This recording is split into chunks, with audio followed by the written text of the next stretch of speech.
Hello and welcome to the T-Mobile Arena. I am Matt Smith for 5280 Sports Network. Thank you so much for tuning in.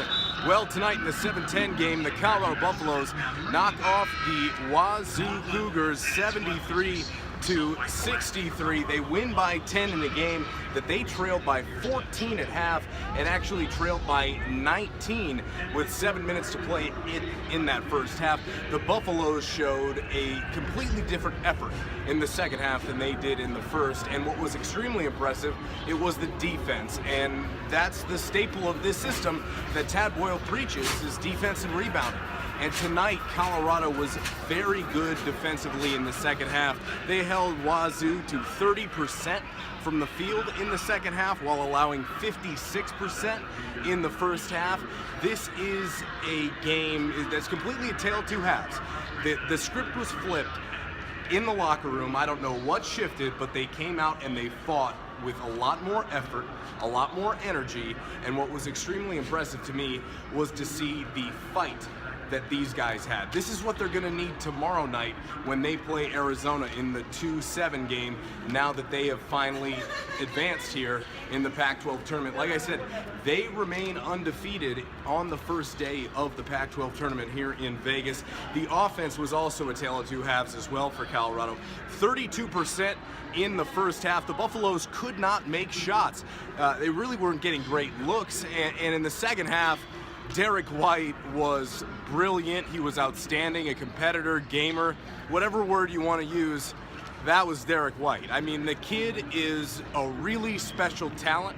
We've all known this now for a while, but what he continues to show on a night in, night out basis is really special stuff. Of course, he was named all first team Pac-12 this season just a few days ago, also all defense, and he also garnered the All Pac-12 academic team honorable mention. He had 26 points tonight for Colorado, and what was impressive about his effort, he displayed some very real leadership that Colorado is going to need tomorrow night against Arizona.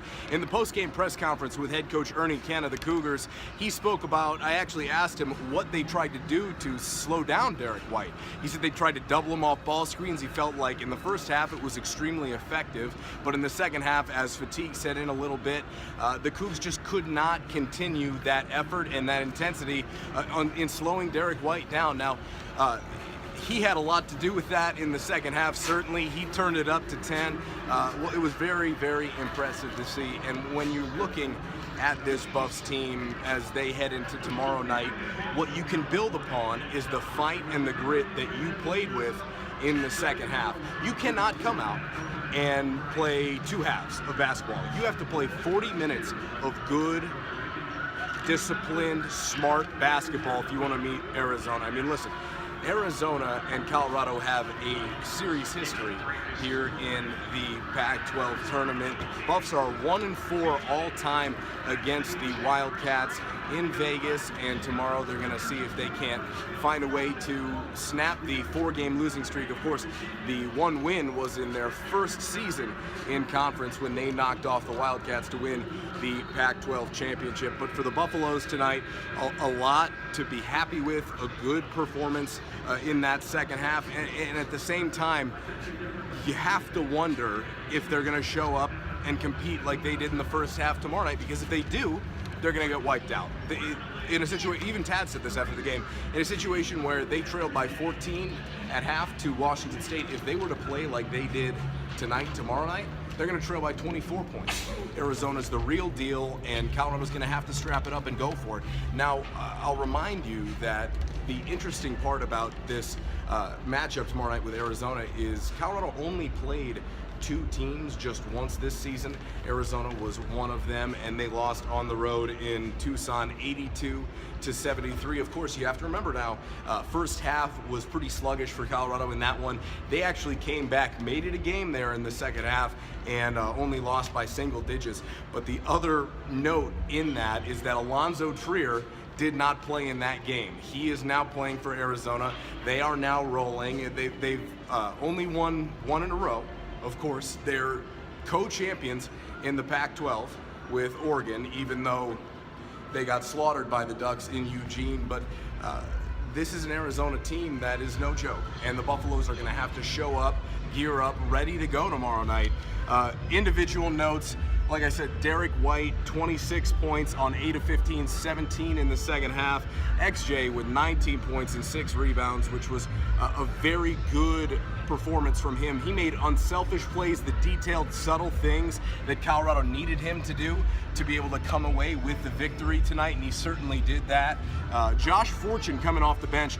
A big shout out to Fortune, who certainly hasn't had the season that he would like, but he really stepped things up tonight. 7 points, 5 rebounds, 2 assists, and Tad stuck with him late in the game instead of going back to Dom Collier for the most part, which is a big vote of confidence in a fifth-year senior. Certainly if Josh Fortune plays well and can get hot from behind the three-point line, it's any asset the Buffs can find at this point in the season, they will take.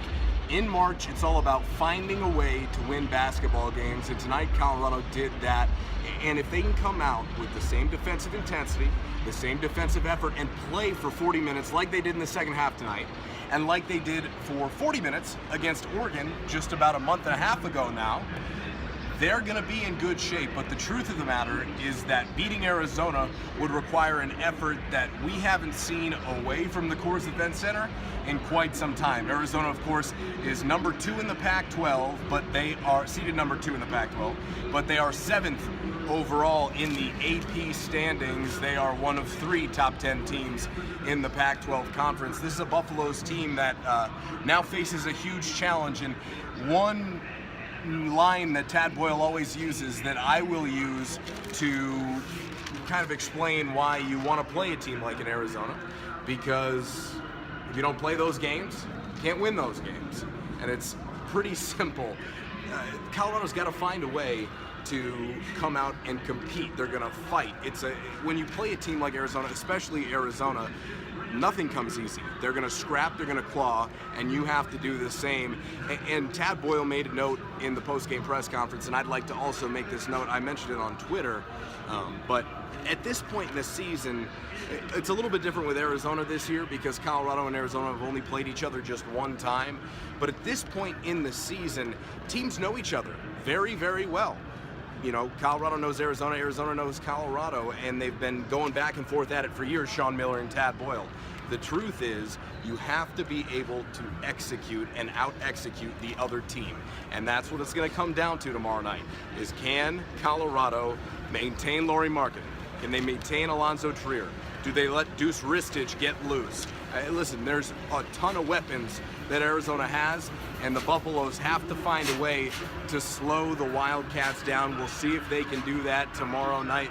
Should be a very good one. 7 p.m. Mountain Time for 6 p.m. Pacific Time, local time for the tip-off in that one. Really appreciate you tuning in here on 5280 Sports Network from T-Mobile Arena in Las Vegas. I am Matt Smith. Go online and follow all of our family of podcasts on 5280sportsnetwork.com. You can follow me on Twitter at RealMattSmith, that's Matt with 1 T, or at 5280sportsnet, and also catch me on SB Nation Radio tomorrow morning, talking Pac-12 Tournament, talking Buffs. Follow us on Twitter for more information to tune into that. Until next time, thanks for joining us.